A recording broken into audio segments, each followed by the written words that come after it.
nada, bienvenidos y bienvenidas a todos y todas. Para nosotros es un honor contar con la presencia del doctor Saurí. Nosotras hemos aprendido mucho con él y creo que es de esos pocos médicos que están en este proceso de bajarse del pedestal y de poder escuchar y aprender de los pacientes, de las cuidadoras, y para nosotros eso es muy honroso, porque ¿no? Somos personas que cuidamos y que cuando vamos al médico nos preguntan mucho por nuestro paciente y nos preguntan muy poco por nosotras, y la verdad que él es una de esas personas que se toma el laburo de preguntar ¿y vos cómo estás? Y tiene un concepto de la salud que es bastante diferente al que estamos acostumbrados a escuchar. Así que nada, un honor, lo dejo acá. Yo no sé... Me da vergüenza. Sí, me da vergüenza.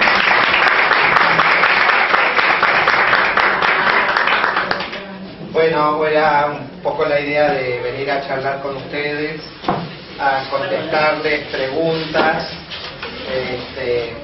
a que esto sea un diálogo.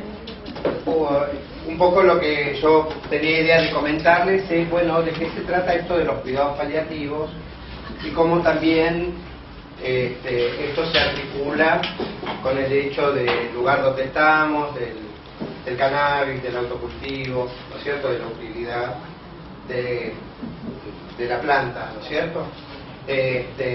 Así que tendría que decirles que desgraciadamente se conoce poco qué son los cuidados paliativos. La palabra cuidados nos remite al cuidado, pero ¿de qué? ¿De la persona?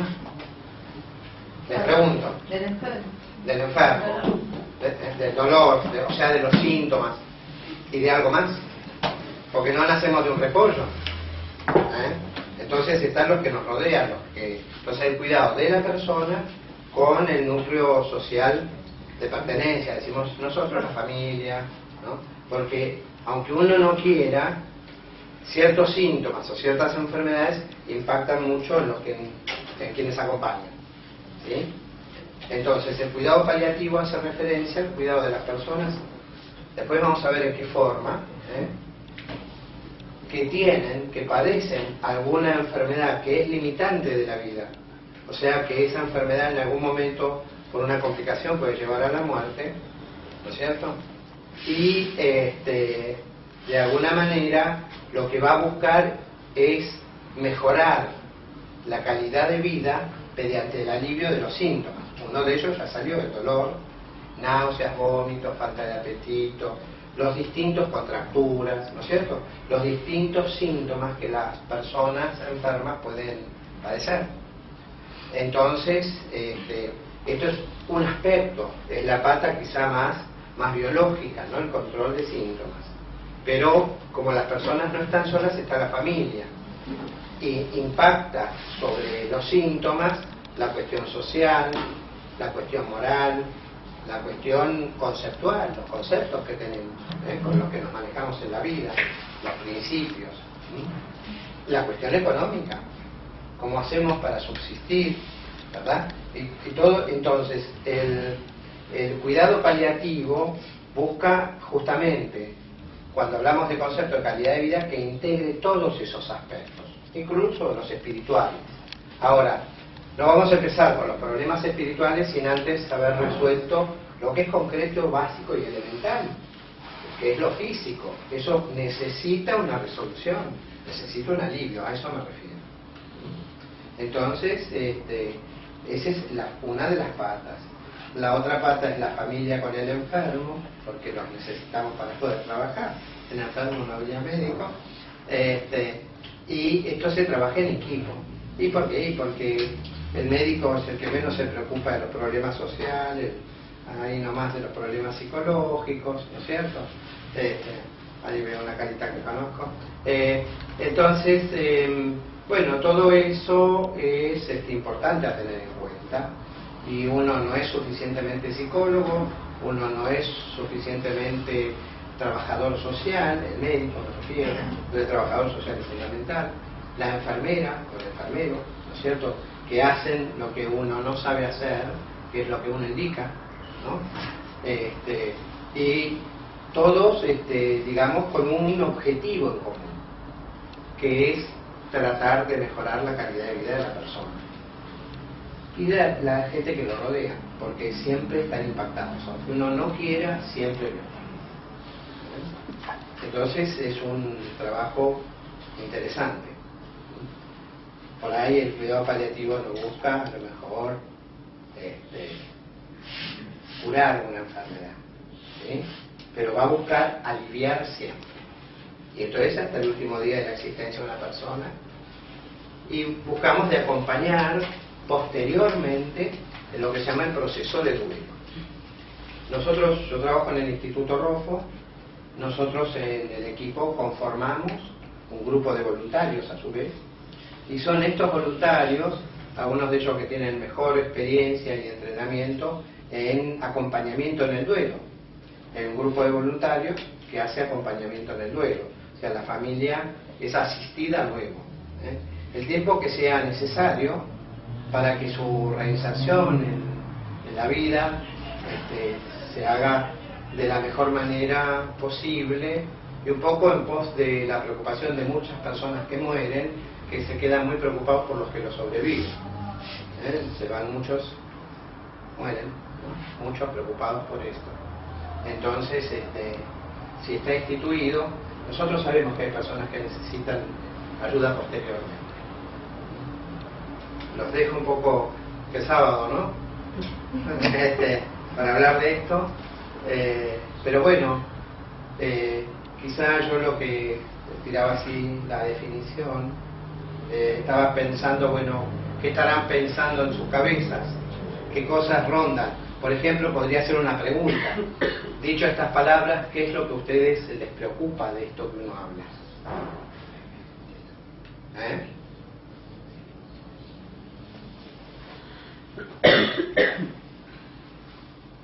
Hay una cosa que no vamos a evitar y en la cual vamos a estar todos de igual a igual, del Papa hasta el más pobre de los pobres, que es la muerte, nos toca a todos.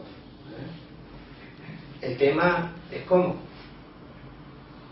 Pero cuando yo les hablo de esto, les invoca algo muy inmediato. Sin embargo, hay como decimos, un mientras tanto. Mientras tanto hay que vivir. Y uno se dedica a esto porque le importa la vida. No es que... No hay que tenerle miedo. Se puede tener miedo, no hay problema. Lo bueno es reconocer, ¿no? Que uno tiene miedo. Yo tengo miedo. Le tengo miedo a las enfermedades, le tengo miedo al dolor, ¿no? Tener miedo no es problema. El problema es quien me contenga, ¿no? Y aclarar, la gente por ahí tiene miedo a sufrir. Y eso nos lo dicen todos los días. Ahora, ¿qué es sufrir para cada uno?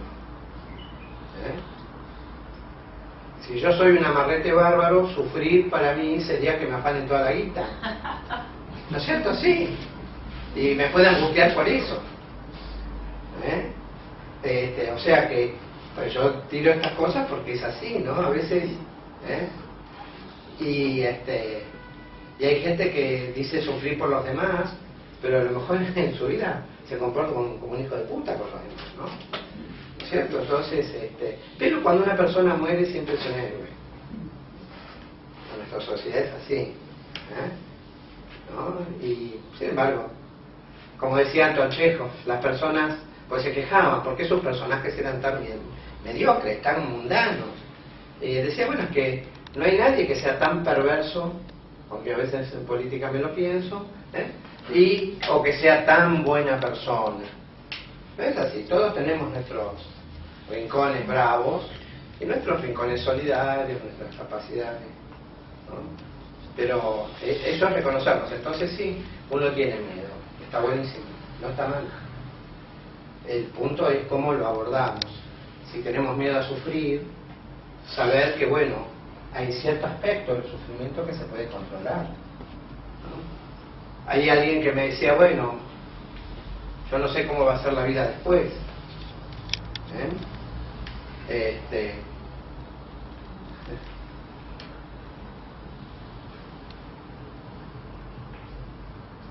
Tengo que frenar un segundito porque yo perdí mi mujer hace unos meses.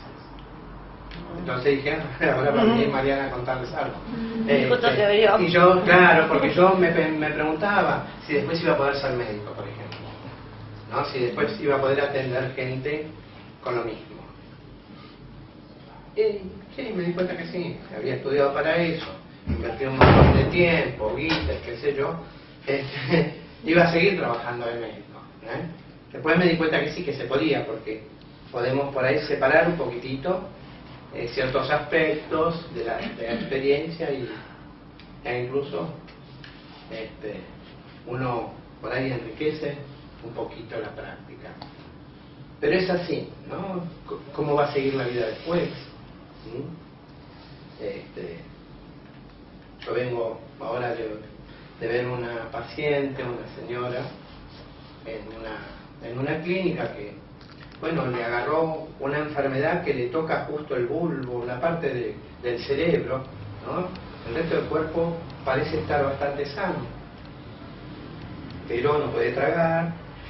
Ella de alguna manera ha pedido que si eso era así, no quería ninguna goma, ¿no es cierto?, alimentación artificial. Entonces estaba como sedada. Y buscábamos un estado de sedación, de tranquilidad para ella, donde uno, bueno, retira ciertas medicaciones porque son estimulantes del apetito y justo si no puede comer, porque se lo vamos a dar, ¿no? Entonces hay que repensar las cosas de otra manera. Está muriendo y de golpe la familia espera que eso sea ya, porque imagina, cuando uno la ve a ella, la ve recostada, tranquila, respirando, con la dificultad natural, pero sin sufrimiento genuino.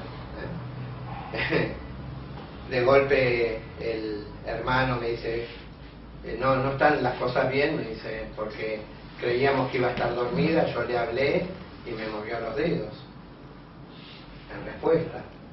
Entonces les dije, bueno, es el sufrimiento del otro. Cuando uno la ve a ella, está en paz, está tranquila, pero quienes acompañamos al estar en otra situación, nos choca mucho, se nos hace difícil. Y está bien que uno no luche contra esas cosas y no las acepte y no se acostumbre. Esto nos lo decimos a los médicos, ¿no? No nos tenemos que acostumbrar a estas cosas. El sufrimiento es eso, es algo que a uno lo sacude, lo conmociona, lo moviliza, lo motiva para buscar alivio. Entonces, uno va compartiendo esas sensaciones con los otros, ¿no? ¿Cómo explicarle a los otros que nadie está dentro de la persona que está enferma? ¿Cuál es el dolor? Siempre lo pregunto, el que lo sabe se calla la boca. ¿Cuál es el dolor que mejor se tolera? ¿El de muela? ¿El de cabeza? ¿Cuál es el dolor que mejor toleramos? A lo según ustedes. El propio. El propio. Ajá. Es singular, ¿no? ¿Para usted cuál? ¿El singular qué sería? Y bueno, yo tengo una vara muy alta, no tengo nunca dolor de nada, así que... A usted no le duele, por ¿Qué ejemplo. problema? Está bien. Bueno, ¿alguien más puede decir cuál es el dolor que mejor se tolera? Ninguno. Ninguno. Es como, debería existir una vida nihilista donde todo esté en un colchón de rosas. Nunca probé lo que sería de pétalos de rosa, imagino el pétalo es algo muy suave. Pero es muy aburrido. Sería aburrido.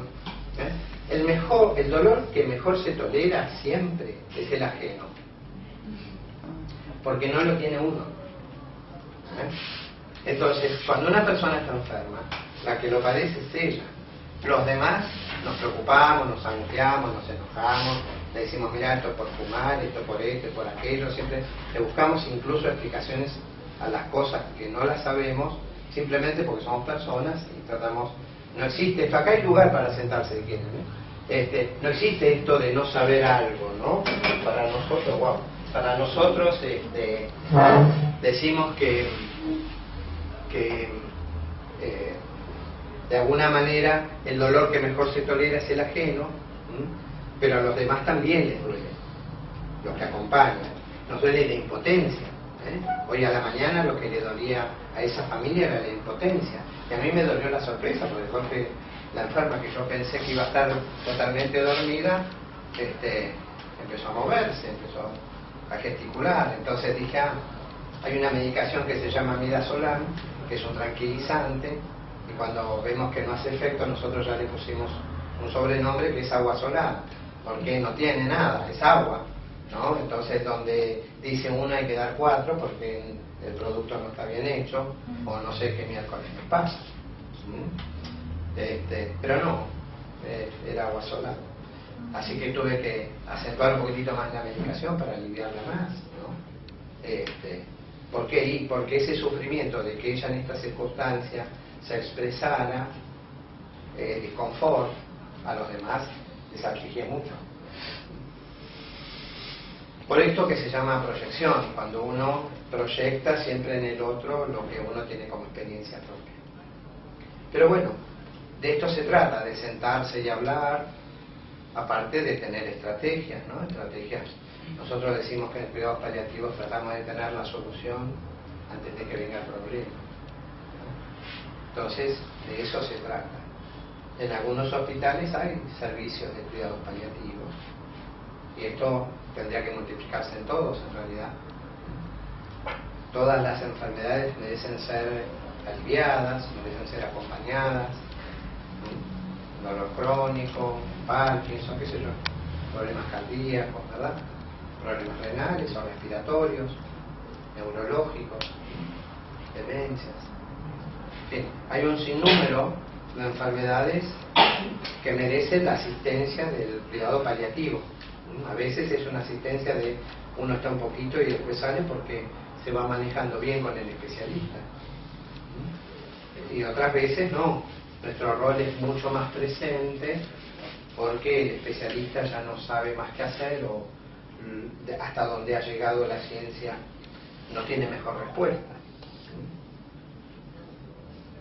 Y creo que acá con el tema del cannabis, propiamente dicho, se abre una pequeña ventana donde todavía las expectativas son inmensas, porque la necesidad de aliviar y de generar alivio es importante, ¿no?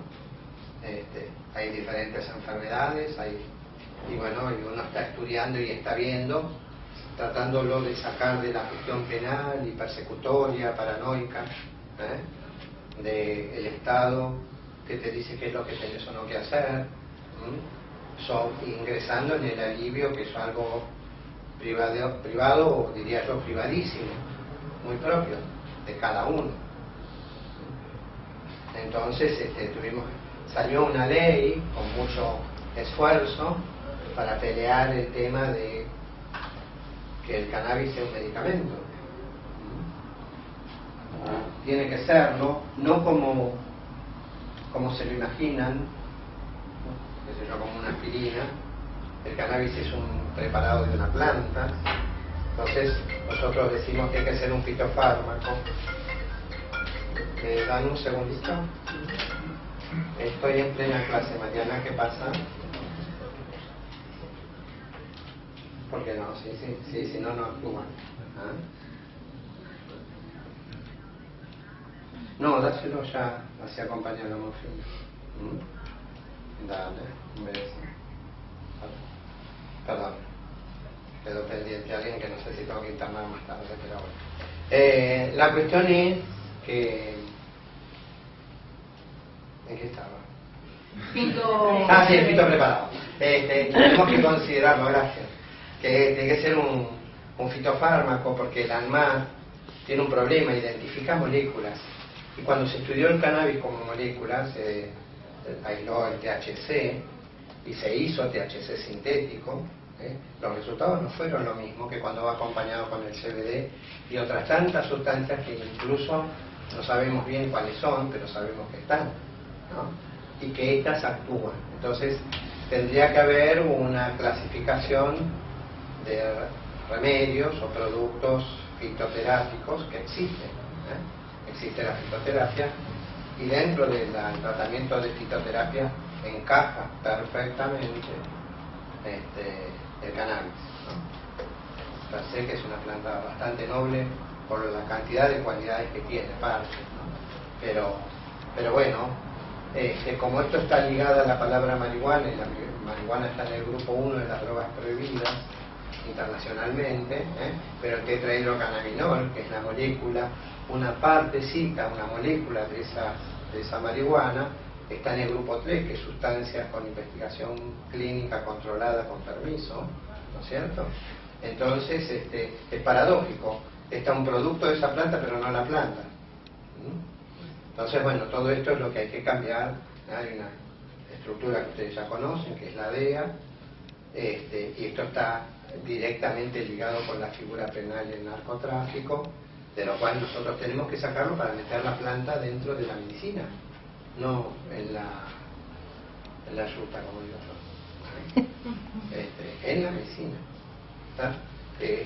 Entonces, la verdad es que tendría que ser de estudio, y en ciertas cosas parece, promete ciertas cosas, por eso uno dice, bueno, es promisoria, promete ciertos alivios, promete cierta expectativa de mejoría de la calidad de vida de las personas, para diferentes cosas. Yo tengo algunos pacientes, nosotros observamos en el instituto nuestro de oncología, en realidad es del Estado, así que mío no es de todos, que algunos pacientes cuando toman cannabis, la cantidad de, por ejemplo, de morfina que necesitan para aliviarse es bastante menos. Y cuando eso sucede, quiere decir que esa sustancia tiene un rol en el alivio del dolor. No nos animamos a decir todavía, porque no tenemos esa evidencia de que la cannabis solo alivia, no. En realidad necesita ser acompañada, puede ser al revés, el cannabis está acompañando a muchas de estas sustancias. Está muy bien estudiado, eso sí, en los países las regiones en las cuales está permitido el cannabis legalmente, baja el consumo de benzodiazepinas, o sea, de tranquilizantes, de otros calmantes, la gente toma mucho menos, entonces al laboratorio le preocupa porque es menos plata que gana. Y en esos estados la gente gasta mucho menos en tranquilizantes y en antidepresivos que en los estados donde está prohibido. Entonces esto es para preguntárselo también. Por lo tanto, el cannabis nos pone, desgraciadamente, de la medicina nos pone una actitud política. Porque polis es pueblo, es para el pueblo. Y está limitado. Quizá quienes hacemos paliativos somos un poquitito, rompemos ciertos horizontes, ¿no? Porque medicamos morfina. Y en cambio me da risa, porque uno le dice a un enfermo que le vas a dar morfina y tenés fácil 1 hora de charla para tratar de convencerlo por qué, y si le decís cannabis hasta el de al lado quiere tomar.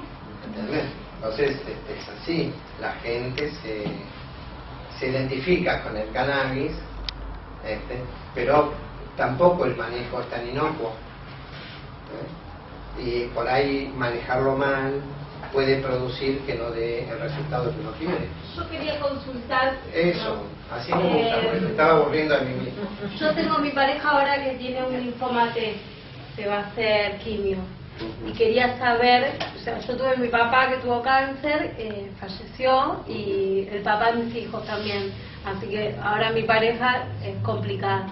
Y bueno, estoy con el aceite y quería saber si ya le puedo dar, antes de que empiece el tratamiento, cuánto es lo que tiene que tomar. Claro, ahí no me animo a decirte bien, pero podría orientarte.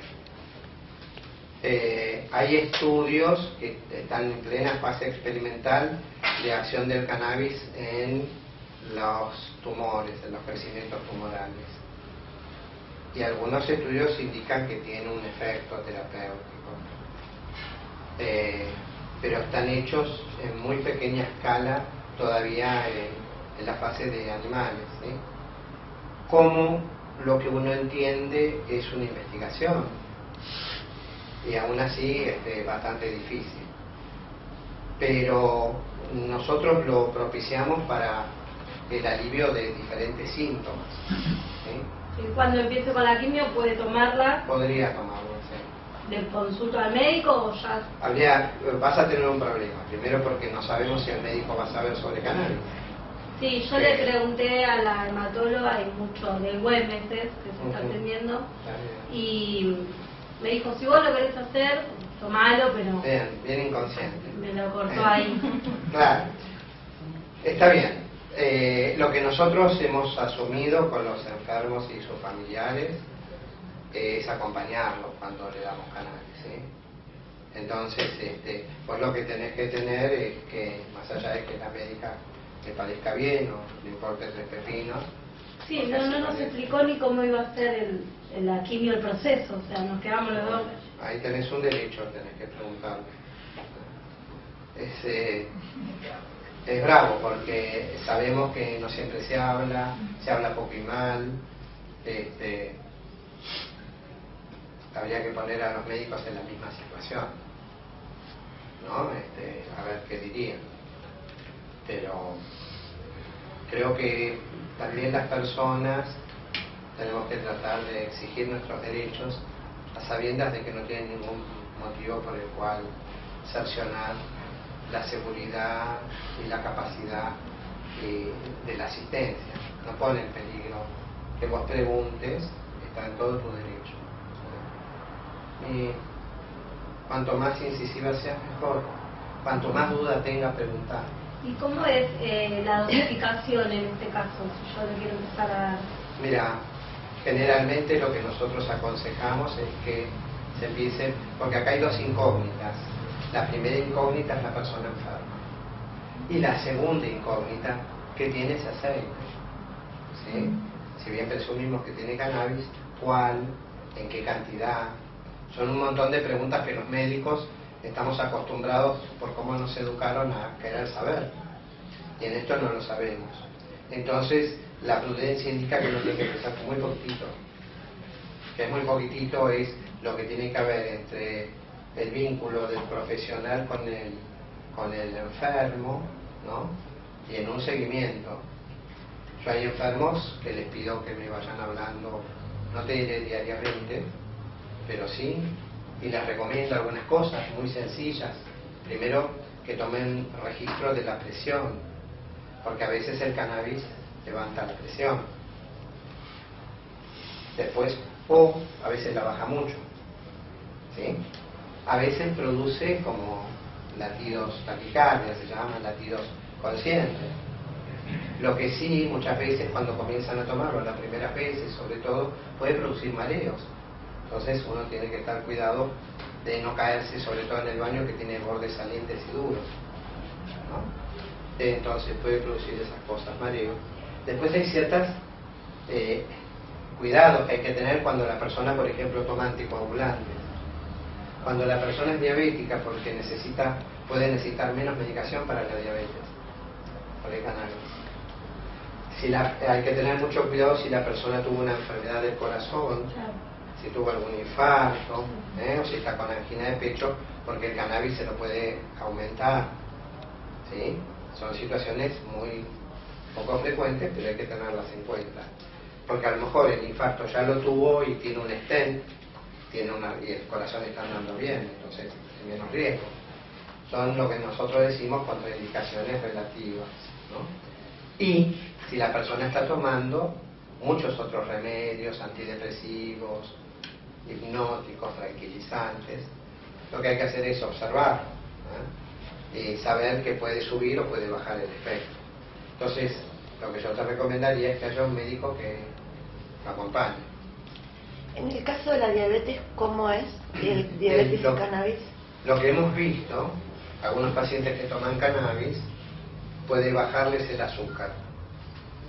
Y esto es porque o hace que funcione mejor la insulina o potencia el efecto del remedio para la diabetes que toma. Potencia el efecto. Claro, hace que sea más potente. Entonces hay que bajar la dosis. Y hay que bajar la dosis de insulina aplicada o de pastilla hipoglucemia. Ok, gracias.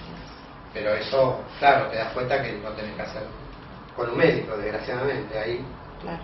¿Y con la anticoagulación? Con la anticoagulación a veces vemos que lo altera en más. Entonces, si una persona estaba bien anticoagulada, puede quedar descoagulada. O la otra, y eso es peligroso porque puede formarse trombos y entonces puede tapar otra arteria. Y en otros casos tenemos que ver porque se descoagula demasiado. Entonces, si se corta, la sangre está demasiado líquida y necesita que tenga cierta capacidad de pegoteamiento, ¿no?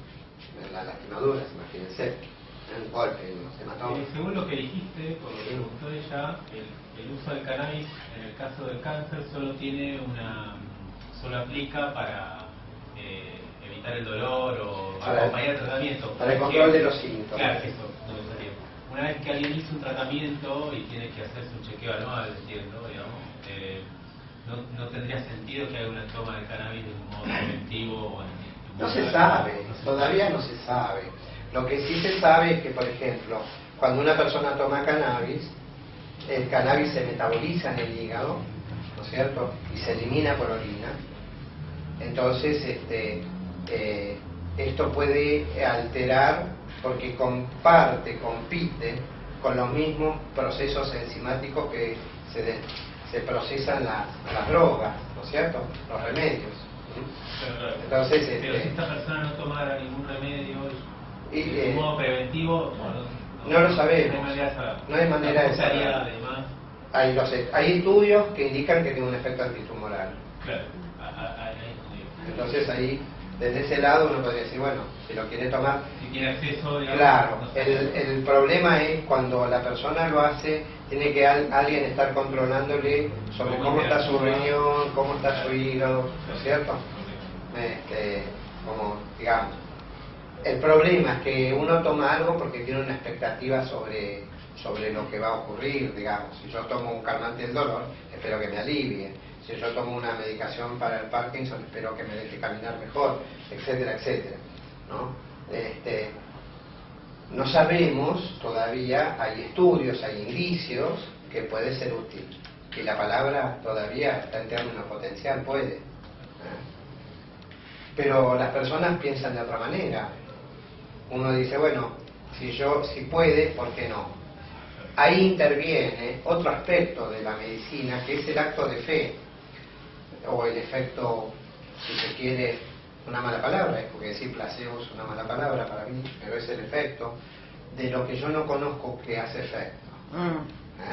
Porque cómo intervienen las enfermedades, nuestro aparato psíquico, nuestra circunstancia de vida, la situación por la cual estamos, todo eso impacta en nuestra persona, impacta en nuestros seres queridos, impacta en todos, ¿no? Entonces, bárbaro. Yo diría que la medicina tiene orejeras, ¿no? Como los caballos cuando van, ¿no? Le ponen orejeras para que no le asuste lo otro. Cierto aspecto de la medicina que también usa orejeras para que no le asuste lo que no conoce, y sin embargo sucede. Yo creo que, bueno, por eso hay que romper fundamentalismo, ¿no? Entonces, el acto de fe es aquella cosa que la persona hace en pos de algo, porque tiene una creencia. Y bueno, pero es un acto de fe, eso no merece juicio alguno. Juicio de está bien, está mal, sirve, no sirve, es peligroso, no es peligroso. Ahora, como toma una sustancia, uno dice, bueno, hay que cuidarlo, simplemente eso, en el acto de fe. ¿Sí? Ahora, cuando la gente me pregunta si es útil en el cáncer, yo tengo que ser honesto, tengo que decir, mira, no sabemos, puede ser útil. Hay estudios que indicarían que sí, pero ¿cómo? ¿De qué manera? ¿Cuál de ellos? Ustedes saben que el cannabis no es una sola cosa, son muchísimas sustancias, no solo los cannabinoides, están los flavonoides, los terpenos, y pareciera que todo tiene un juego. Entonces, los lugares donde han estudiado desde la época década del 70, esto, bueno, hacen un dibujo de cada planta, de qué el perfil de las sustancias, ¿no es cierto? Y entonces, por ejemplo, en Israel, el año pasado, ¿sí? El año pasado, nos vino a visitar una persona del grupo de Mechulán, que es un investigador de primera. No lo dejaron ir a servicio a dar una clase, porque ya se ve que está más prohibido que acá. Al menos para cierto ambiente, y nos contaba que, por ejemplo, para Parkinson ellos habían identificado 5 plantas distintas que habían notado mejoría. Entonces, ¿qué hacían? Bueno, empezaban con la planta número 1, si eso no iban a la planta 2, y así sucesivamente, ¿no? Pero para diferentes síndromes, ellos nos decían, bueno, para jaquecas también tenían identificado un grupo de plantas que servían más que otros, ¿no? Imagino yo, esto puede suceder también con otras enfermedades. Nosotros, no nos cabe duda que el cannabis tiene una acción terapéutica y muy buena en los casos de autismo, de convulsiones, ¿no es cierto? O sea que hay cosas que son evidentes. Frente a la evidencia tenemos que aceptarla y después tratar de ver qué hay de verdad en esto, cómo es, ¿no? No es que hay de verdad porque uno lo observa, sino cómo es y qué tenemos que cuidar, pero también qué podemos esperar y ser honestos con eso, ¿no? A veces nos preocupa que una persona que empieza a tomar cannabis deje de tomar lo que conocemos le está ayudando también, ¿no? Entonces allí sí nos pone en alerta, porque no es un reemplazo de una cosa por la otra. Entonces es tener simplemente prudencia, ¿no? No sé si contestó. Sí, sí. Okay. ¿Y los terpenos y flavonoides qué son? Son sustancias que acompañan a diferentes. Los terpenos es fácil de darse cuenta porque es lo que le da el aroma a cada planta. Una rosa tiene terpenos, y los terpenos también es un medio de comunicación de la planta con el ambiente, porque llama a determinados insectos para favorecer, por ejemplo, la polinización. Y estamos hablando de las abejas y el problema de que no existan, ¿no? Que se deteriore la población de abejas. Se ve que llevan de una planta a la otra el polen que hace que se fertilicen las plantas, ¿no? Estos frutos fértiles, ¿verdad? Y la cuestión continúa. Hay lo sabe mi hijo, que un video, un documental acerca de las abejas, ¿no? Y en China han perdido muchísima población de abejas. Entonces los chinos quizás sean muchos, entonces suben cada uno una planta y van polinizando las plantas, ¿no? Fíjense a qué nivel. Y esto sí está en un video y es así, y no lo dicen mucho, ¿verdad? Ahora, esos son los terpenos, que son también, dan olor que rechaza, olor que atrapa, son sistemas de defensa, pero a su vez pareciera tener un efecto terapéutico, un efecto médico. Los flavonoides también son sustancias que están, o sea, cuando vos tomás, procesás una planta, tiene muchísimas sustancias, no es una sola, ¿no? Y dentro de esos se identifican estas, ¿no? ¿El flavonoide también es el que da el aroma? No te quiero mentir. No sé que nosotros hablamos de terpenos y flavonoides, son cuestiones moleculares, de química, son especies de cannabinoides también, y que juegan en el concepto que tenemos, que es el concepto de cortejo o de efecto cortejo, que se sabe que cuando el THC está acompañado por el CBD, hace que todas las macanas que quiera hacer el pícaro THC no las haga, porque lo protege el CBD. Y a su vez el THC ayuda a que el CBD haga ciertos otros efectos terapéuticos y no deja que haga ciertas otras macanas, ¿sí? Es la sinergia de todo eso. Es una sinergia, es un equilibrio. Y el sistema endocannabinoide en el cerebro humano es un sistema de equilibrios, y está mucho más, se detectó en mucha más masa encefálica, o sea, del encéfalo, en muchos más lugares que, por ejemplo, el sistema del dolor y de las endorfinas, que están mediadas en la sustancia gris periacueductal está en una determinada zona y no en otra. En cambio el sistema endocannabinoide está en todo. En todo el cuerpo está, ¿no? En, los En todo el cuerpo no órganos, sé, pero en ¿cómo el es? cerebro estaba en muy diferentes áreas, ¿sí? Está en pulmones, está en intestino, está en la piel, está en el vaso, Los huesos. está en el hígado, está en los huesos, sí, está en varios lugares, ¿sí? Claro, por eso es tan completo el cannabis Y complejo, y complejo. claro, claro, completo. Es interesante, Es interesante. ¿no? Por eso digo, tenemos que ver más la medicina más holísticamente. Claro.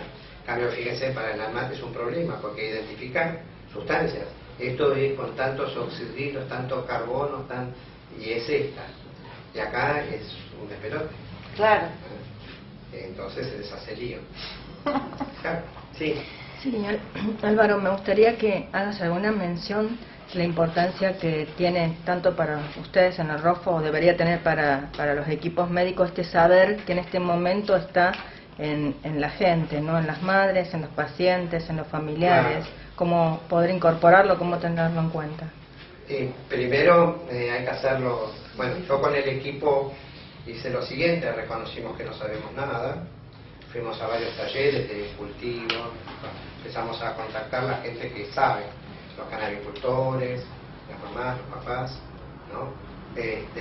Y después, bueno, contactamos con algunos médicos que ya habían ido a estudiar, uno de ellos es el doctor Morante, y hasta la enfermera juntamos todos y fuimos a tomar un curso, a aprender, y por lo menos de saber aquellos que ese curso estaba conformado por gente que ya lo estaba usando en distintas enfermedades y nos iban diciendo sus conocimientos, ¿no? Incluso investigadores, porque los endocannabinoides se han descubierto. Ustedes piensen que desde la década del 70 se está estudiando hasta que se aisló el THC, CBD, ya hay más de 141 cannabinoides identificados. No sé para qué sirve, pero son un montón, ¿no? Para algo debe servir porque están, pero vamos sabiendo, ¿no es cierto? Y siempre el premio se lo lleva el THC porque es el más reconocido, o el CBD ahora, por suerte, pero a nadie le va a decir, bueno, cannabicromeno, ¿qué es eso? ¿No? Bueno, son cannabinoides, no sabemos bien todavía muchos roles, pero eso está en investigación. Entonces nosotros también vamos leyendo, sobre todo de países que van pasos adelante nuestro, ¿no? Chile es uno de ellos, por ejemplo, bueno, Canadá, ¿verdad? Los lugares donde hay científicos que les permiten estudiar, y acá nosotros tenemos que dar un paso adelante, ¿no? Todavía estamos ahí, oscilantes. Con respecto, por ejemplo,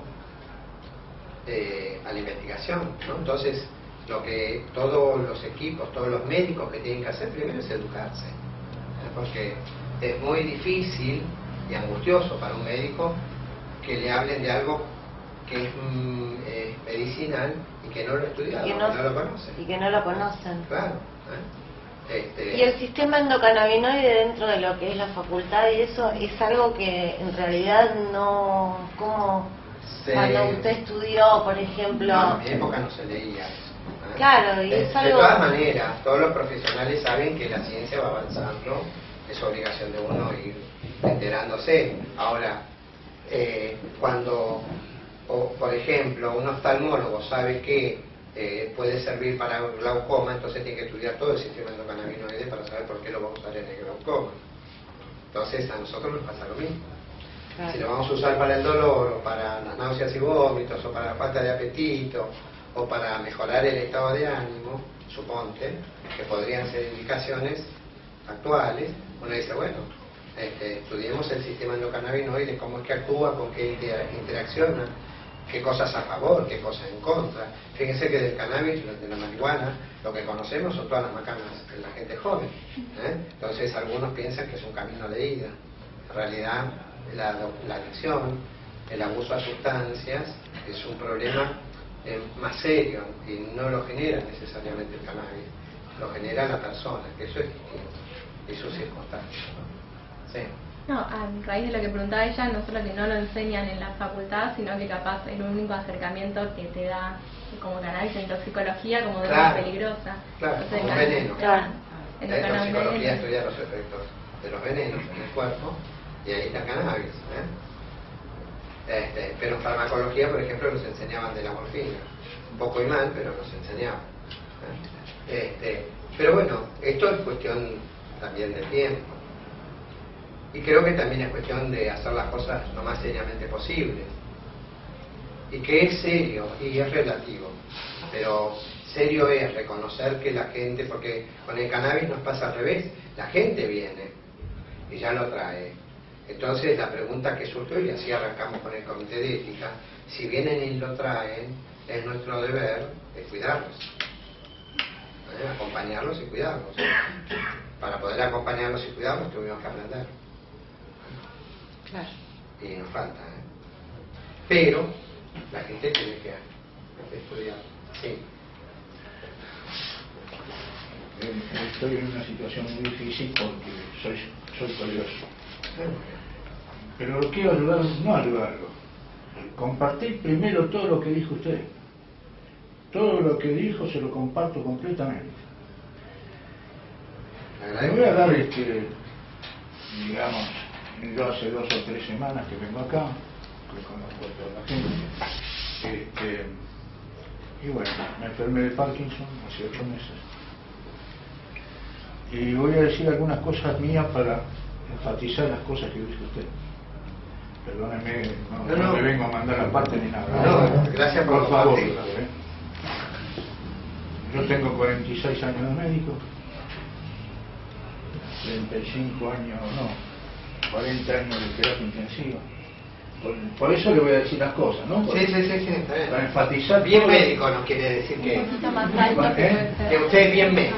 Que hable más alto. Más alto. Hable para todos que tienen No, pero... Me levantes el tono de voz.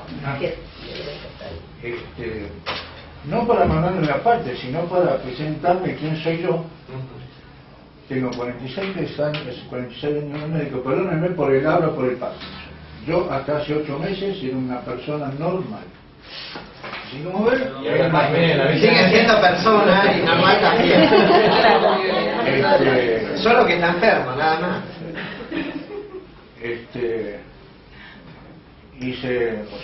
Terminé como jefe de servicio de terapia intensiva, 23 años de jefe de servicio. En el hospital Ramos Mejía. 40 años de terapia intensiva.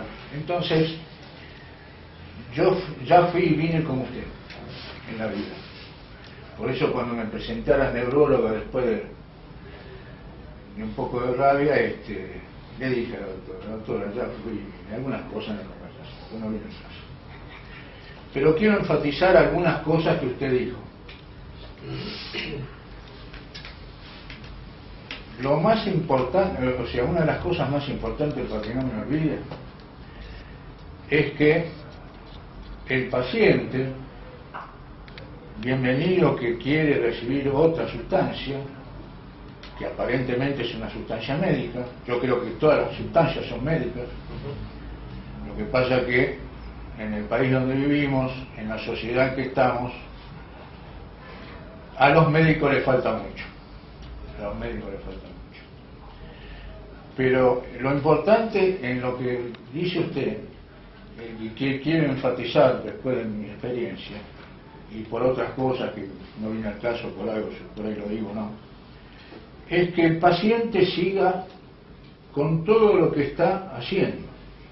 Es importante que siga normalmente todos los vericuetos que le dice su médico.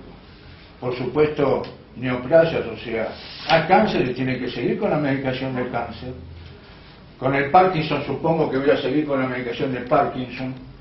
Para una cardiopatía tiene que seguir con la medicación. Eso es muy importante, que creo que usted lo sabe, ¿no? Es muy importante, y es importante que el médico lo mire y después le diga si puede o no bajar un poquito. Entonces, y eso es muy importante porque esto no quita ni pone nada, va a poner pero no puede quitar. por lo menos hasta ahora, lo que sabe la ciencia médica o la ciencia social en cannabis. Eso por primera instancia. Lo otro es que es importante, algo que me está pasando, es el dolor, el sufrimiento de cada uno. Yo como 45 años de médico y de 40 años de terapista, es que han pasado por mis manos, gente, han pasado vidas y muertes conmigo. Nunca pude saber lo que yo sufro ahora. No sé si me entiende. Lo que me está pasando ahora, nunca lo supe como médico. Y eso que me pasaron Parkinson, y pasaron neoplasias, y pasaron accidentes, y pasaron enfermedades por mi servicio. Nunca pude saber de que lo que tengo yo, los pacientes que yo he visto tenían lo mismo, o sufrían lo mismo. Nunca lo pude saber. O sea, no me podía dar cuenta de lo que yo sufro en este momento. Entonces, estamos en una sociedad donde, voy a decir otra cosa porque viene al caso, pero olvídense. Yo hace 10 años hago acupuntura. Lo voy a decir no para mandarme la parte, por favor. Cuando empecé a hacer acupuntura, dije, pucha, ¿por qué no lo había sabido antes como médico? Las cosas que aprendí y las cosas que pude dar a mis pacientes, porque yo ahora no trabajo nada, o sea, hasta hace 8 meses hacía acupuntura también, tampoco, después de jubilar, ¿no? ¿Y a qué viene eso? Es igual que esto. Los médicos tienen que saber lo que tienen, lo que pueden tener. O sea, saber por la sociedad, mirá, hay una plantita, a ver qué pasa, hay una acupuntura, a ver qué pasa. No sea cerrado como médico. Y sin mandarme la parte, ojo que yo estuve en la medicina, no quiero mandarme la parte, pero a nivel casi mundial. Lo que pasa es que hay muchos médicos que, o sea, tienen el librito cuando como se dice, cuando se recibieron, y después de ahí no salen, no siguen estudiando, hay médicos se quedan ahí y listo. Entonces eso viene a la forma de cada médico. Pero ustedes como pacientes, yo también ahora, le tengo que brindar a todos lo que tengo, lo que me pasa. Doctor, ¿puedo tomar algo? ¿No tomar esto? ¿No tomar esto? Yo, por ejemplo, mi neuróloga, que hace 8 meses que y sé que estamos más o menos, yo le iba a decir de que iba a venir acá a ver esto, y no se lo pude decir, porque no hubo ningún coordinación con ella, decir, se lo digo, ¿qué me va a decir? Y eso que mi hija, que me mandó a la neuróloga, y mi hija también es médica, me dice, papá, bueno, decíselo. No se lo voy a decir porque por ahí me mandan al diablo. Porque hace 3 semanas que llegó a Mamá Cultiva. No, ella no me dice, ya se lo va a decir. Entonces tiene que acercar. Que ustedes, pacientes, o la sociedad con el médico, tienen que tener una relación muy buena. Nosotros no somos todos delincuentes, ¿no? Entonces tenemos por lo menos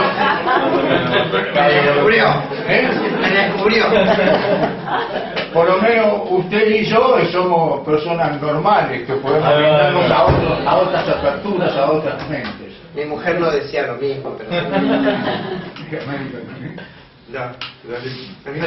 eso es importante. O sea, yo supongo que esta sustancia es como cualquier medicación que yo manejé en toda mi vida. Y el médico tiene que tener esa apertura a eso. Lo tiene que tener. No me le mando la parte, perdónenme. Me van a decir, este loco, ¿de dónde vino? Yo tengo 6 especialidades.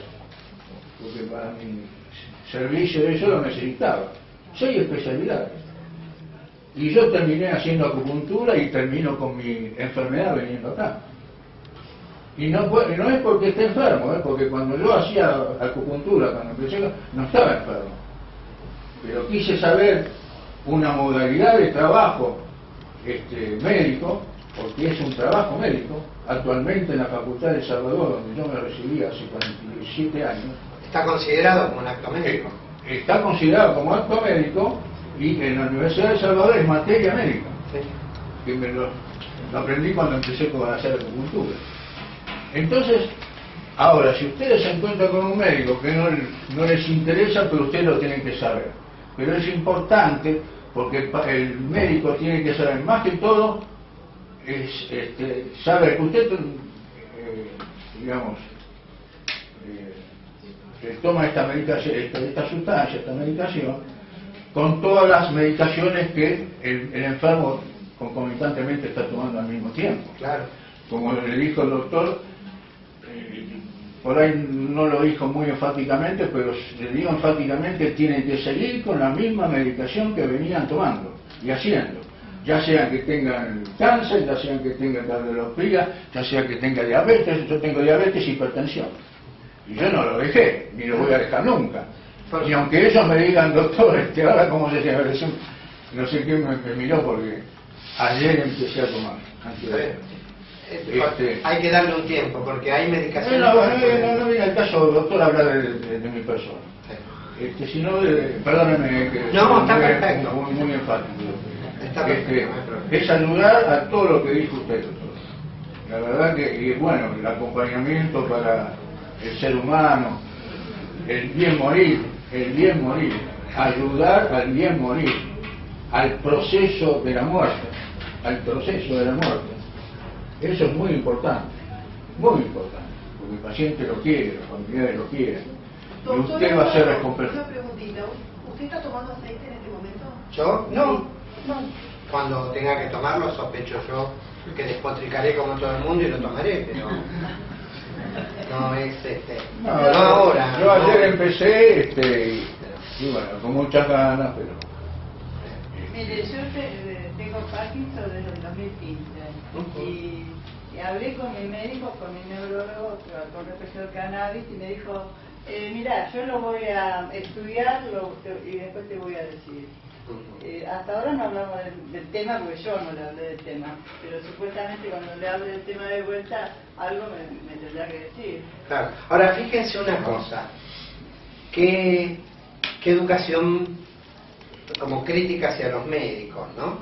Tenemos que analizarla de otra manera. Somos muy paternalistas. Dejá que yo lo estudie. Me parece bien, lo tiene que estudiar. Lo tiene que estudiar, pero no sé cuánto tiempo de vida tiene usted para que él lo siga estudiando. ¿Me entiende? No, pero eso, lo del 2015, lo del cannabis no fue al principio, fue hace un año más o menos, hasta parte que yo le pregunté. Nosotros empezamos a estudiarlo en el 2015. Así, mire, claro. Yo empecé Y en el 2015 y medio ya estábamos empezando a aplicar, porque nos dábamos cuenta que había gente que podía ayudar verdaderamente. Sí. No, que cuéntenos. Lo que pasa, doctor, que nosotros los médicos somos muy cerrados, y más en esta sociedad, muy cerrados. Y acuérdense, sin mandarme la parte, quién soy yo, O sea, lo dije a propósito. No, está bien. Yo fui y vine en la medicina. Lo más interesante, sin mandarme la parte. Lo más interesante. Y yo comparto todo lo que dice usted. Gracias. Y entonces a los médicos hay que decirle que no quiera estudiar, no importa que no estudie, pero por lo menos decirle, nada más, quédate.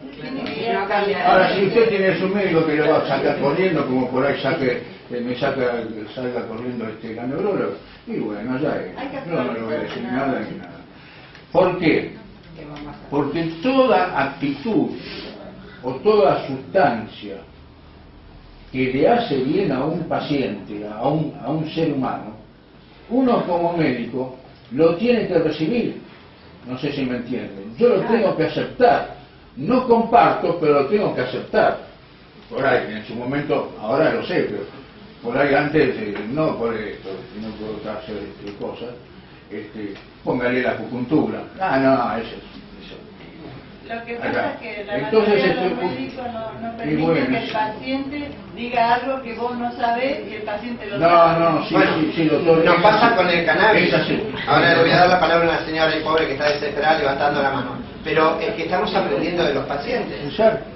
Siempre Pero la aprendimos. mayoría no lo acepta. No, Sí, por eso, porque no lo van a aceptar. No van a tener que aceptar aunque no les guste. ¿A qué venía? Que usted tiene derecho, señora. Sí, bueno, a mí me dijeron tomar, yo que sé, el vaso de agua que tiene ahí porque me ayuda el Parkinson y lo voy a tomar. Y lo voy a tomar. ¿Por qué? Porque estoy en el lugar del paciente donde quiere algo que lo ayude, por ahí no lo cure, pero por ahí lo ayude al problema que tiene. ¿Qué quería preguntar? Perdón. Me quería preguntar de qué manera se podría disminuir la interacción con otros medicamentos. No, ¿de qué manera? Esto es en el examen clínico, en el examen médico. O sea, la persona si toma el aceite, el médico conviene que lo sepa y que vaya teniendo advertencia de ciertas cosas. Por ejemplo, si es una persona diabética, tiene que hacerle un chequeo, igual que un anticoagulado, le tiene que hacer un chequeo de la anticoagulación y de su diabetes. Entonces, donde observe fehacientemente que la glucemia se corrige o que necesita menos o más del anticoagulante, lo va a ir corrigiendo. Pero pensando en la administración, de repente espaciarlo de la otra medicación sería... No, porque los remedios tienen una lógica y eso hay que respetarlo. Entonces, a veces el error, generalmente el médico va a saber si lo que tiene que hacer es desachicar la cantidad, pero no a lo mejor alterar la frecuencia, ¿no es cierto? O sea, las veces que se da en el día. Esto lo más común es que lo haga de esta manera. Hay remedios que sí se pueden espaciar.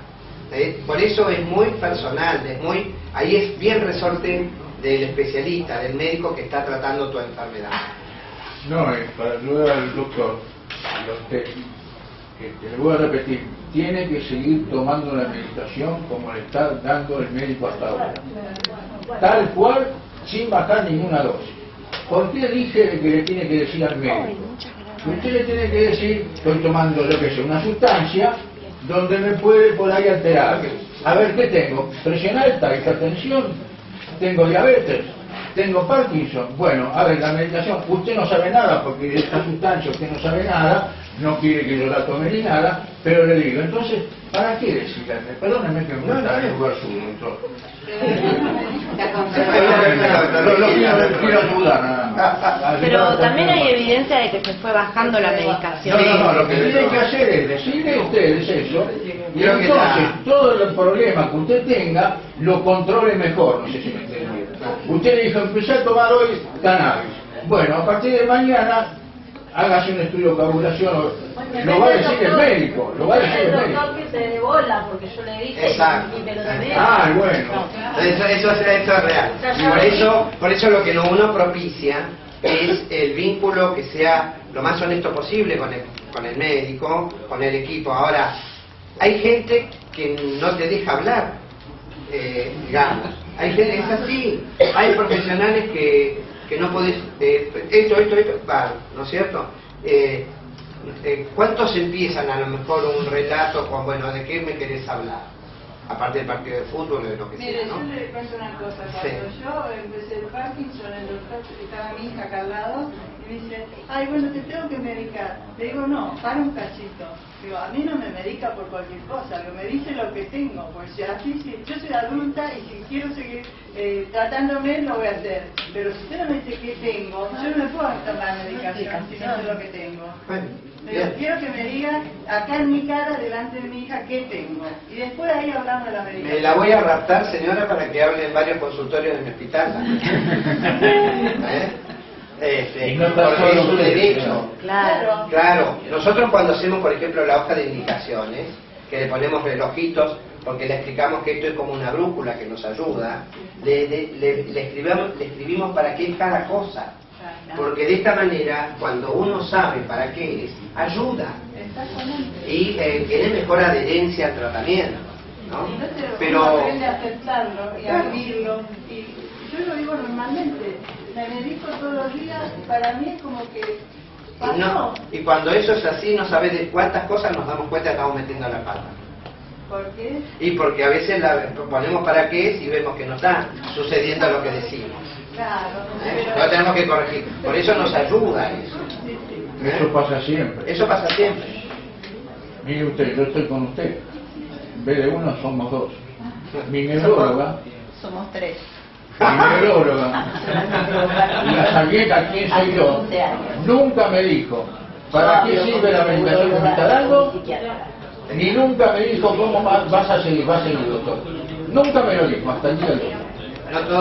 Y yo lo acepto, porque yo no puedo decir, doctor, yo tengo esto, fíjese que tengo, doctora, por favor, que me pasa esto. No, nunca me... No, pero yo creo que muchos pacientes, yo conozco gente que han muerto, que conocí así, dice, ay no, porque no sé lo que tengo. ¿Cómo me lo sabes lo que tenés? ¿No te dijo el médico, no te dijo que te está tratando de lo que tenés? Ay no, si pues yo no quiero saber. No, digo, vos tenés que saber lo que tenés, digo, porque así sabes si te querés medicar o no te querés medicar. Digo, eso es una decisión tuya, pero sabiendo lo que tenés. Claro, como digo yo, no solo que hay que saber las macanas del marido. Hay que saberlo todo. Generalmente, bueno, pero usted estaba comentando otra cosa, usted también tiene Parkinson. Yo también tengo Parkinson, yo tomo desde hace 12 años por lo menos, el diagnóstico, que empieza antes, ya sabemos. Y yo charlo con mi neuróloga el tema del cannabis, con el psiquiatra también. El psiquiatra lo elegí porque le tengo mucha confianza y se puso a estudiar sobre Parkinson. Claro. Sí. Cada cosa que no sabe me dice, no lo sé, lo voy a estudiar, y lo hace. Y con el tema de cannabis me dice, yo no te lo puedo recomendar porque no lo sé, no lo estudié, no lo conozco, pero vos me podés contar cómo te va yendo. Entonces yo lo mantengo al tanto de cómo me va. Lo mismo con la neuróloga. Nos gustaría que de acá a unos años tengas un médico que te acompañe y que el psiquiatra lo siga observando. Claro. Porque bueno, cuando uno trabaja en equipo es mejor. Démosle la posibilidad a los médicos de ¿Y tú estás tomando aceite? Sí. ¿Hace cuánto tomas? Sí, un año más o menos acá. ¿Y notaste cómo fue? Me ayuda a mejorar la calidad de vida. No me soluciona las cosas, pero ayuda. Bueno, las personas cuando sienten que les ayuda es así. Nadie mejor que la propia persona para decirte lo que le sucede. Después podemos interpretar, ¿sí? No, un poco la sensación que nos quedaba acá es como que ponemos el foco en que hay médicos buenos y malos. Y yo creo que hay un sistema muy perverso, porque tampoco los médicos en un hospital pueden dedicarle tanto tiempo a un paciente. Tienen miles de personas y todas con muchísimas dificultades, y más hoy, que hasta tienen la dificultad, tenemos, porque yo soy una paciente de su hospital. Entonces lo conocés bien. Que no tenemos para comprar la medicación, que tenemos nuestras problemáticas familiares. Yo como paciente me ocupo muchísimo con mi familia. A mí lo que me ayuda en la vida es haber perdido toda esperanza de vida. Entonces cuando la perdí toda, es como empecé a vivir. Porque mi postura ante la vida es distinta. Yo voy como una búsqueda y hablo con el médico que puedo hablar. Yo del rojo, a mí me echaron. Estuve en un sector hace muy poco, estuve internada. Si bien el médico que me operó hace 10 años, tengo unas relaciones divinas. Tuve que pasar a otro. Cuando yo le dije al doctor, yo no puedo. Mira, vas a hacer esto. Le digo, yo no me quiero operar. Por miles de razones que tengo en este momento. Pero porque no porque era solo mi postura, solo porque ya tenía la postura del médico que me operó, en la cual no quería que me operara. Así que no era algo mío. Para no crear dificultades dentro del hospital, yo no fui a decirle que yo tenía la postura del otro médico. Entonces le dije que necesitaba un tiempo. Me dijo, hace lo que yo digo cuerpo se va. Sobre tu cuerpo, ¿no? Entonces salí de Sobre ahí tu vida. muy mal, porque no sabía qué hacer. Fui a consultar a otro particular y me dijo, no, te tenés que operar. No obstante, seguí llevando la opinión de mi primer médico y me quedé sin operarme. Y yo me iba a ir del hospital. Y el doctor que me operó me dijo, no te vayas, porque ese es el mejor. Dentro de todo lo que hay es el mejor. Bueno, me quedé. Conclusión, yo ahora estoy con el médico que me echó. Como si fuera un matrimonio. Estamos ahí. Como un noviazgo, ¿viste? Que para ahí te peleas y después... Como persona no es sociable, pero como médico es una evidencia. Hasta ahora es lo no que es suele una evidencia. Está bien. A ver, nosotros tenemos una fantasía también. Siempre decimos el mejor hospital. No tiene nada que ver eso. No sé. Pero yo lo que digo, en está... todos los hospitales hay profesionales buenos, los hay mediocres y hay gente que uno quisiera que no esté.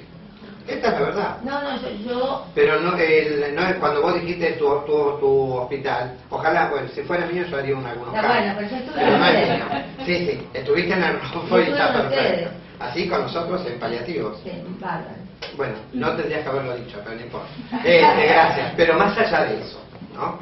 Lo que digo es, nos tenemos que hacer cargo, por un lado, de la elección que tomamos, que también puede cambiar, ¿no es cierto? Porque las cosas cambian, las ideas cambian, ¿no es cierto? Los conceptos van cambiando, pero nada es extraordinario ni nadie es absolutamente imprescindible. Eso es así, ¿eh? Porque si no tendemos a idealizar mucho la figura. Cuando la tenemos que poner en el lugar para que está. Pero a veces pasa que hay también desde los médicos, no solamente que el paciente no tiene que idealizar, sino que el mismo médico tampoco se tiene que creer Dios, porque me ha pasado también de cruzarme con médicos así, que están como, tienen tu vida en sus manos. Entonces es como que también... Claro. Es esta cuestión, ¿no? De creer sobre el cuerpo del otro. A mí me pasó muchas veces, de que tiene que tomar esto, bueno, pero explíqueme. Es una sociedad muy difícil. Y los egos, ¿no? Sí, pero todo depende de lo que uno deposite en, ¿sí? La vida de cada uno está en cada uno. Quédense tranquilos que nadie se la va a afanar. Eso por lo pronto. Eso es así. Ahora, perverso, doctor, ¿no? Estoy de acuerdo contigo, quizás hay que mejorarlo, ¿verdad? Porque tienen que atender a 40 personas. Bueno, pero la sociedad es un desafío. No tenemos educación de salud nosotros. ¿Qué me sirve a mí saber que tengo un derecho si los derechos no puedo ejercer? Por lo menos que los tengo, que hay derechos. Parece que los derechos hay que reclamar. Entonces que me tengo que reeducar y no soy yo sola. Es la población. Y cuando yo estoy en la cola de los hospitales, porque vivo en los hospitales por mí y por mi marido, de cada 10 personas, 9 lo ven desde un hecho individual. Como que cuando les toca, ahí reacciona. A mí me sirvió en la vida porque desde muy niña me han salvado los médicos. Porque nací en un lugar donde no existía nada y donde el médico se dedicó a vivir y a darnos la vida a nosotros. Entonces yo ya tengo una cosa de piel con los médicos. Si bien de todo la trayectoria de mi vida me encontré con un médico que me echó, dije, no puedo decir que me abandonaron, pero no es un médico, es un sistema perverso en este momento, que uno tenga que estar a las 4 de la mañana y que la población no tome conciencia. Es que lo naturalizamos, eso es peor todavía, porque es como que lo tomamos como que, bueno, es así, es natural. Y ahí estamos al horno porque no tenemos capacidad de reacción, porque no lo vemos directamente. Pero justamente el hecho de haber tenido la relación con las plantas, a mí me sirvió para darme cuenta. Porque se va la plantita, hace 2 años que yo estoy, y a las 6 lo estoy tomando, pero porque lo compro, ya ahora, hoy pensaba hacerlo. Y eso también a uno lo lleva como una educación, porque las plantas la atacan los bichos, se mueren, uno lo tiene que cuidar. A mí me habían dicho toda una serie de cuidados que debería tener en mamá Quitiva, pero no me habían dicho en detalle que las plantas me las podían robar. Unos días antes que la cola me la roban. Qué bronca. Yo soy una persona que divulgo todo. Entonces en la puerta de mi casa van muchos chicos a fumar. Yo los dejo. Fumaban. Trato de hablar con la gente. Y también me encuentro con mamás de Paco. Es un tema muy difícil en este momento hablar de la planta. Entonces cuando me roban, lo primero que hago es echar todo el chico. Van todo. Sufrí el dolor de la pérdida de la planta y el dolor de la pérdida de los chicos. Son todos chicos marginales. Sufrí los dos dolores. Y después fui atacada por gente que me decía, pero vos le contaste a todo el mundo y vos tenés las plantas. Y dije, sí, porque quiero que se hable de esto. Yo veo lo que ustedes ven, los robos, los asaltos, yo lo veo. Pero esto es medicinal. Y empecemos a hablar de la salud. No nos podemos ocupar cuando nos duele, tenemos que hacerlo antes, porque cuando nos duele es tarde para nosotros, como pacientes. Por ahí Hablemos, cuando tomamos mate, hablemos, saquemos el tema. Pero no nos quedemos con que el médico es malo o es bueno. Hay de todo, como cualquier ser humano, como cualquier grupo humano, hay de todo. Entonces empezamos a hablar de la salud. ¿Qué es la salud para nosotros? No nos sirve que nos hablen de derechos si no tenemos conciencia de defenderlos. Bueno, por lo menos hablando. Cuando alguien lo reclama. Ahora, está buenísimo. Sí, es necesario. Otra anécdota, no sé si viene el caso. Yo hace 25 años, por ahí, 25, era médico de guardia, de terapia. Y vino la mamá de un chico que teníamos internado. Y me dice, yo no era jefe todavía. Digo, doctor, ¿puedo ir a buscar tal sustancia? No me acuerdo, propóleo no era otra sustancia. ¿No te acordás? Crotoxina. ¿Crotoxina? Sí, no me acuerdo, no viene el caso. Tal sustancia. Digo, sí, tráela. Y yo era médico de una institución municipal, O sea, me jugaba mi matrícula. Digo, no, vení, tráelo. Y eso es parecido a la espiritualidad por ahí de cada paciente, de cada ser humano. Si viene la madre y me dice, voy a traer al sacerdote, tráelo. ¿Y saben qué le decía a mi padre? Eso que es más peligroso. ¿Y eso que es más peligroso? O sea, el tipo, bueno, entonces uno tiene que ser abierto. La persona que, o sea, ese médico, tiene que ser abierto. Y yo siempre le decía a los parientes de los pacientes, está toda la medicación, estamos todos nosotros. Puede ir a Norteamérica, donde sea. Pero ¿sabe que hay un porcentaje? Dejemos un porcentaje. Otra cosa espiritual, pero bueno, no viene al caso. Está el milagro. Está el milagro. O sea, el médico tiene que poner el porcentaje de todas las medicaciones que tiene, un chiquito así, por lo menos yo lo tenía. El milagro. La medicación que te parece, el cannabis, vení, tomá. Dale, no hay ningún problema, porque no le va a hacer nada. Es que no todos los cuerpos son iguales. No, pero la mente también. Uno tiene que saber que el cannabis, a no ser que usted, si usted le toma la gotita que le dicen y todo, no le va a hacer absolutamente nada.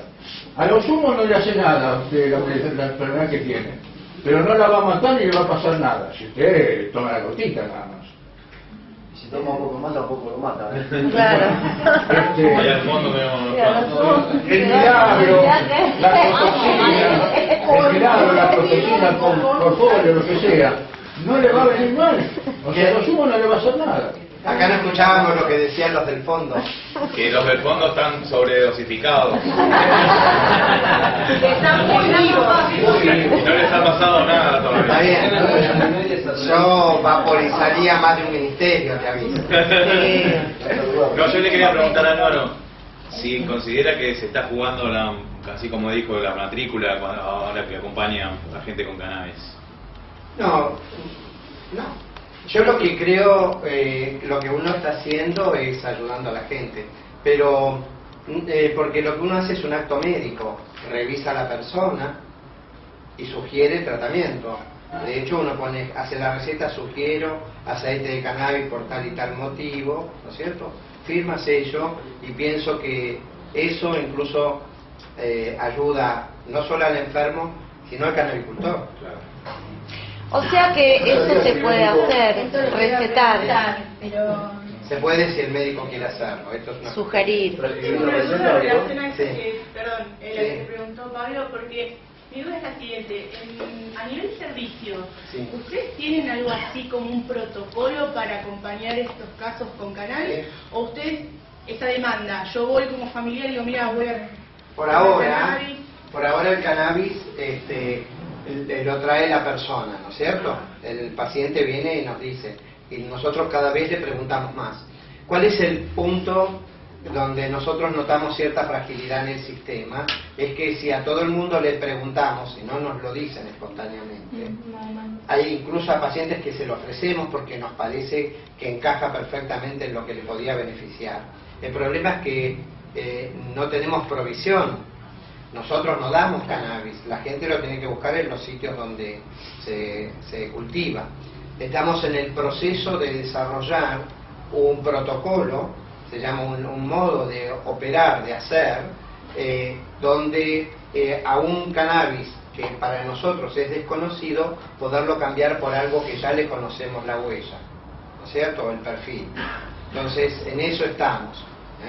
Pero por ahora, como no existe en la farmacia, entonces tenemos una limitación médico-legal concreta, ¿sí? Ahora, el cannabis está permitido en muchos otros países y demás. En nuestro país, lo que nosotros sí como profesionales podemos hacer es sugerir frente a un determinado problema y tener una historia clínica, ¿no es cierto? Donde en la historia clínica va documentando el suceso de esa historia, como qué es lo que toma, de qué manera, para qué.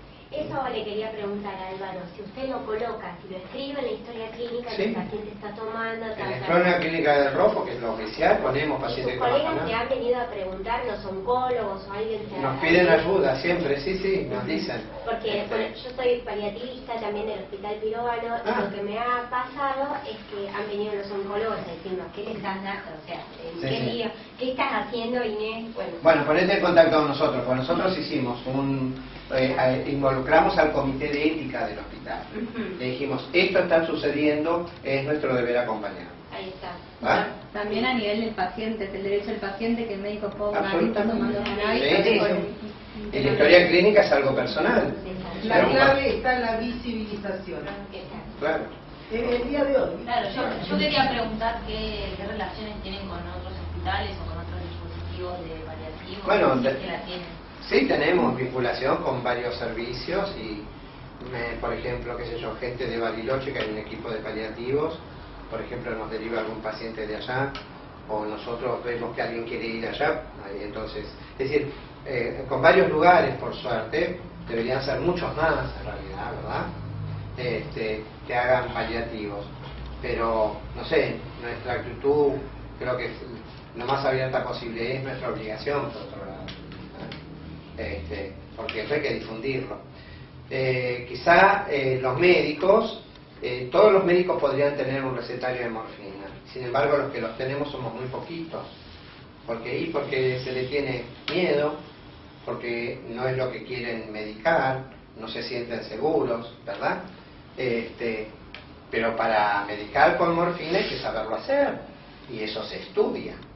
Y con cannabis lo mismo. Hay que saberlo hacer y eso hay que estudiarlo y hay que aprender. Entonces, no es una cuestión, por supuesto que el médico que hace una especialidad elige hacerlo, y está muy bien que lo haga, y en eso capaz que se desarrolla felizmente, ¿sí? Cuando intervienen ciertos conceptos como la justicia, la cuestión legal, lo embrolla mucho, ¿eh? Bueno, no quiero hacer lío hoy, aunque me encanta agarrar una granada y tirarla, pero ¿por qué no hablamos del aborto? ¿No es cierto? Y entonces, ¿cuánto influye la iglesia? ¿Cuánto influye? ¿Y por qué? ¿Hasta dónde es tan personal? El embarazo que es del hombre o es de la mujer. En fin, tengo para hacer mucho lío, pero no es el objetivo de hoy. Otro día lo hacemos, no hay problema. Pero hay que relacionarse. En paliativo lo que desarrollamos es el diálogo con cada uno de los profesionales como un igual, como alguien que nos necesita. La interdisciplina, ¿no? Claro, la transdisciplina, como decimos nosotros, interdisciplina, como quieran llamarlo, no me importa. Lo importante es poder comunicarse, llegar al otro, ver qué es lo que le aflige, qué le preocupa y cómo uno puede resolverle. Si es que uno puede resolverlo. Me interesaba, en este caso de que el paciente es el que provee, ¿no es cierto?, el paciente del aceite. ¿Cómo sabe el médico si ese aceite tiene más CBD o tiene bueno, más... a veces conocemos el canabicultor y la planta de donde viene, porque hemos mandado a analizar, tenemos un vínculo con la cátedra de toxicología de la Facultad de Ciencias Exactas de la Universidad de La Plata. Y ahora también tenemos vínculos con la UBA. Entonces sabemos que lo pueden analizar, y eso está muy bueno. Claro, está muy bueno para nosotros. Igual nosotros nos manejamos como nos manejamos con la morfina, ¿sí? Está bueno que saber que ese líquido no tiene muchas bacterias, está mejor saber que no tiene metales pesados o que el agua no está contaminada, ¿verdad? Está bueno saber un montón de cosas que son cosas que queremos saber de los productos, porque desgraciadamente hay de todo. Hay productos que son muy buenos, de excelencia, y otros que no tienen nada y se los han vendido por oro, ¿verdad? Y hay otros que son un peligro. Claro, ¿ustedes cómo lo...? Bueno, cuando nosotros le lo mandamos a analizar, sí, les pedimos permiso, se firma un consentimiento donde mandamos a analizar con 1 mililitro de ese aceite, lo mandamos a La Plata y hacemos el análisis, ¿no es cierto? Y después sabemos. Y eso tal vez puede hacer cada uno. Claro.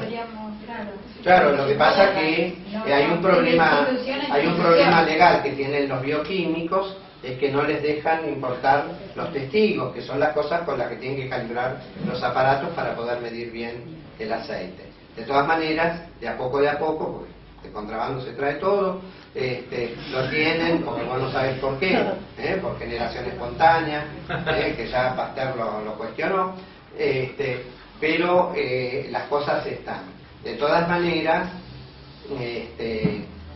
por suerte hay un aspecto de la ley que es humana, no es tan rígida, si no sería terrible, y por eso se tergiversa también. Puede haber tergiversaciones que redunden en efectos positivos, ¿verdad? Por lo tanto, después eso se modifica. Y las que son de efecto negativo las tenemos que pelear. Por ejemplo, el tema del canabicultor con el tema del narcotráfico, que es un problema de ética. Y esto es lo que nos genera este problema. Al no poder tener un registro, un control, una buena práctica del cultivo, que es lo que queremos, que los canabicultores lo digan cómo lo hacen, de qué manera, ¿no es cierto?, con qué tierra, con qué agua, como se hace cualquier producto que se quiere como alimento y como remedio, pero se ve que hay gente que no le interesa que esto sea así, ¿no es cierto? Entonces tenemos que pelear contra esa cuestión. Una manera es sincerando las cosas, y lo que hemos hecho con el comité de ética es esto, tenemos que sincerar.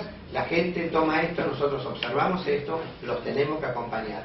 Hicimos un protocolo por ahora observacional, de observación nada más, que es lo que podemos, porque no existen dobles ciegos, no existen extractos puros, es decir, todavía nos falta un poquito, pero vamos a llegar a eso. Y vamos a decir, tal planta produce esto, y en esta cosecha, porque esto es como el vino también, hay cosechas mejores, cosechas peores, y lo bueno de tener el perfil es decir, de la planta. Esto se hace en otros países. Canadá modificó, fíjense, porque lo hizo, aprendió bastante y modificó ya 3 veces su normativa acerca del cultivo de cannabis, ¿no? Primero lo hacía el Estado, después los laboratorios privados, que dijeron, no, la gente y el Estado y los laboratorios privados. O sea, van haciendo un camino, y donde cuando vos podés tener en tu casa 6 plantas en 1 metro de altura, pues Canadá hace mucho frío, acá en Paraguay se te va hasta 7 metros, ¿no es cierto? O sea, tenés que comprar una escalera y un seguro para la caída. A cultivar, a cosechar, en fin, pero cada lugar, y entonces le permiten hasta 1 metro de altura, y después cuando sacan su aceite lo llevan a un lugar donde lo analizan y dicen, mira, tu aceite tiene esto, esto y esto, que está libre de bacterias, esto lo hace el Estado, y no es tan caro. Claro, pues si no, ¿cómo se hacen las correcciones? Claro, y aparte esto permite otra cosa, que el aceite que uno tiene, que tiene un perfil, le puede servir a otra persona, claro. Y otro tiene, le sirve a uno. Entonces, esto es lo interesante.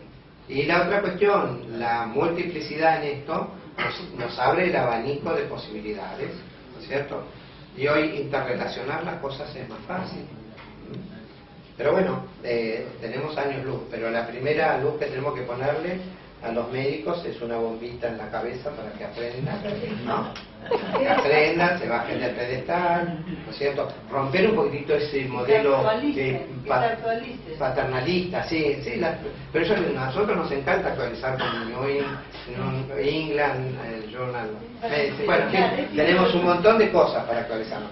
La actualización hay otra que hay que dar, que es una recepción del cerebro para un plano, donde en esto tenemos que entrar con la... Algo pasa en la facultad, porque... nuestra facultad no es mala. Mi hija es médica. Bueno. Y sé lo que digo. Y algo pasa, el grabado del cerebro. Durante 7 años metemos el cerebro dentro de una bolsa y lo apretamos de los lados que queremos. Sin embargo, no puede. Porque por ahora la fisiopatología es la fisiopatología. Hay cosas que cada vez van cambiando, vamos aprendiendo. El sistema endocannabinoide se está estudiando ahora.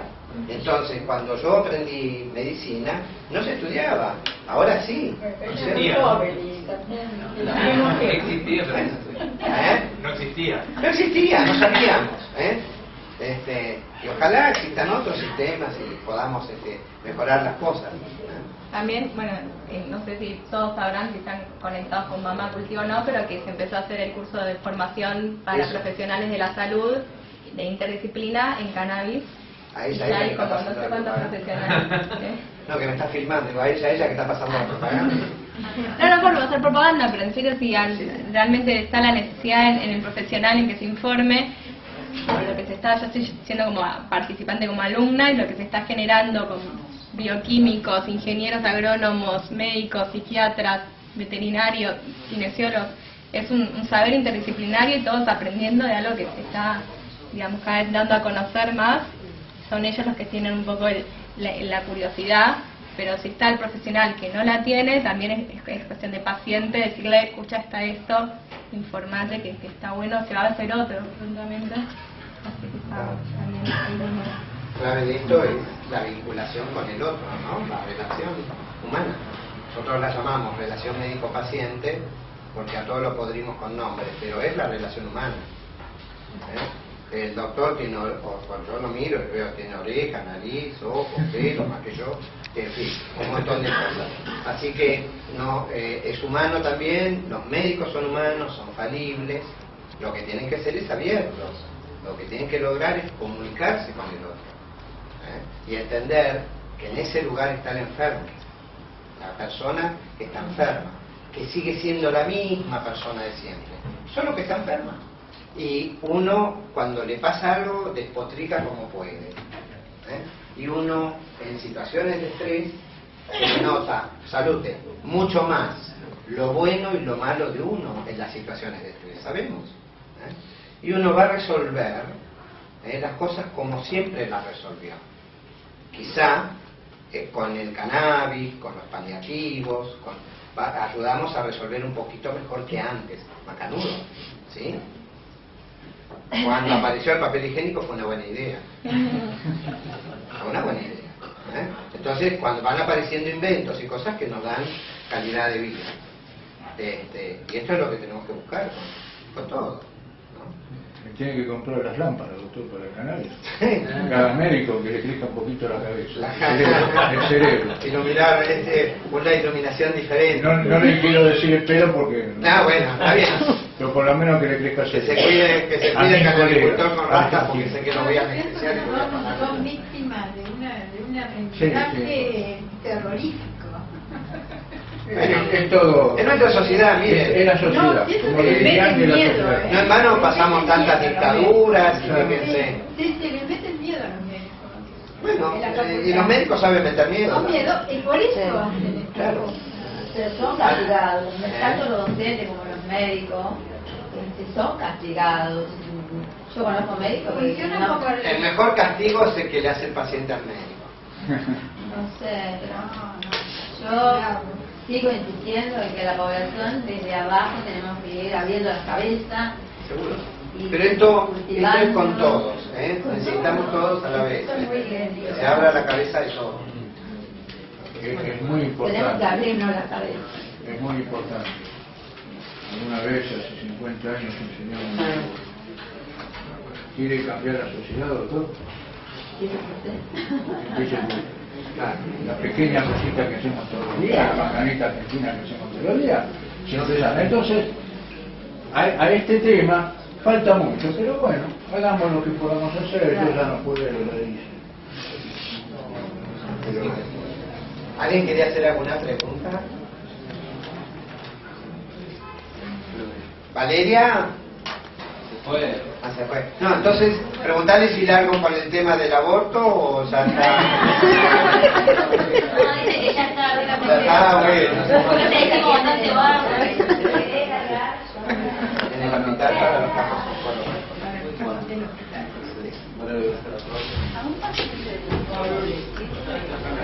Podría. Depresivo. Podría, sí. Pero tendría que estar acompañado con el psiquiatra. Sí, absolutamente. Y para analizar el aceite que uno le está tomando, ¿hay algún lugar? Sí, se puede. Se puede. Y creo que hay otro lugar que lo vamos a tener pronto. Así que cualquier cosa yo les voy a avisar a los de Mamá Continua también.